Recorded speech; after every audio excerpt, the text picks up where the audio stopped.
23 yoshgacha futbolchilar o'rtasida o'tkazilgan Osiyo chempionatida zafar quchgan futbolchilardan biri Rustam Ashurmatov yo'l-patrul xizmati xodimi tomonidan to'xtatilgan. U chempion bo'lgani uchun prezident tomonidan sovg'a qilingan Malibu avtomobilini boshqarib ketayotgan edi.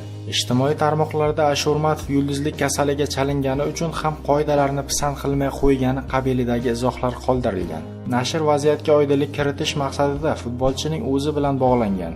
Ijtimoiy tarmoqlarda fikr bildirilganchalik ish bo'lgani yo'q. Ertalab mashg'ulotlarga ketayotgan vaqtimda yo'l-patrul xizmati xodimi to'xtatdi. Yo'l chetida to'xtadim va hujjatlarimni taqdim etdim.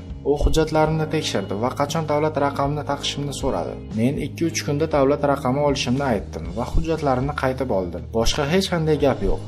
Qoidani ham buzmadim. Qonun oldida chempion ham, oddiy inson ham barobar. Shuni tushunib yo'l qoidalariga bo'ysunamiz. Ularni buzadigan bo'lsak, xuddi futboldagi kabi qoida buzganimiz uchun jazolanishimizni yaxshi anglaymiz, degan Ashurmatov.